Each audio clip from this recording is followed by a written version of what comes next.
తెలంగాణ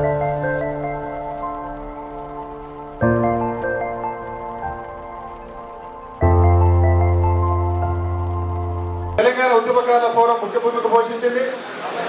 గత అసెంబ్లీ ఎన్నికలలో కాంగ్రెస్ పార్టీ మేనిఫెస్టోలో పెట్టించడంలో మన తెలంగాణ ఉద్యమకారుల ఫోరం ముఖ్య భూమిక పోషించడం జరిగింది. ఆ రోజు పిసిసి అధ్యక్షుడిగా ఉన్నటువంటి రేవంత్ రెడ్డి గారిని manifesto committee chairman Sridhar Babu గారిని కలిసి ఆ రోజు మేనిఫెస్టోలో పెట్టడంలో ముఖ్య భూమిక పోషించిన సంఘం తెలంగాణ ఉద్యమకారుల ఫోరం. ఆ ఎన్నికల్లో మేము అధికారంలోకి వస్తే 250 గజాలు ఇంటి స్థలం పెన్షన్ సౌకర్యం కల్పిస్తామని హామీ పెట్టడం జరిగింది. ఈరోజు ప్రభుత్వానికి ప్రధానంగా మనం డిమాండ్ చేసేది ఏంటంటే ఉద్యమకారులకు ఇచ్చిన హామీల అమలు కోసం కమిటీ వేయమని చెప్తున్నాం. కమిటీ వేస్తామని కూడా పొన్నం ప్రభాకర్ గారు గత నెలలో అదేవిధంగా మన మీటింగ్ వచ్చినప్పుడు చెప్పడం జరిగింది. కానీ ఇప్పటిదాకా కార్యరూపం దాల్చలేదు. ఈరోజు కూడా పొన్నం గారు వస్తున్నారు. పొన్నం గారు ఏం చెప్తారో విందాం. అయితే ప్రొఫెసర్ కాశీం సార్ గారు రావడం చాలా సంతోషం. మన ముఖ్యమంత్రి గారు రేవంత్ రెడ్డి గారికి కొంత దగ్గరగా సన్నిహితులని కాశీం సార్ మనం అందరూ అనుకుంటున్నాం. ఉద్యమకాల అంశాన్ని కూడా రేవంత్ రెడ్డి గారి దృష్టికి తీసుకెళ్లాలని మీరందరూ కూడా చెప్పడంతో కాశీం సార్ చెప్తాం గట్టిగా.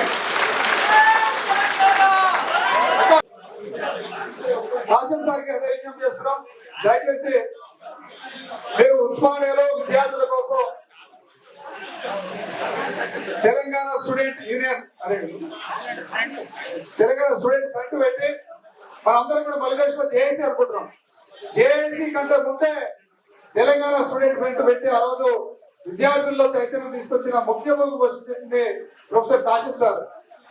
ఈరోజు అనేక సామాజిక అంశాల మీద కూడా పనిచేస్తూ ఇటు లెఫ్ట్ భావజాలం అటు బహుజన భావజాలంతో పనిచేస్తున్న వ్యక్తి ప్రొఫెసర్ కాశీం సార్. ఈ సందర్భంగా తెలంగాణ ఉద్యమకాల అందరూ విజ్ఞప్తి ఏంటంటే ఏమైనా సందర్భం వస్తే రేవంత్ రెడ్డి గారికి విషయం ఆయన చెవులు వేయాలని మీకు విజ్ఞప్తి చేస్తున్నాం. ఎందుకంటే సంపూర్ణ అవగాహన ఉన్నది.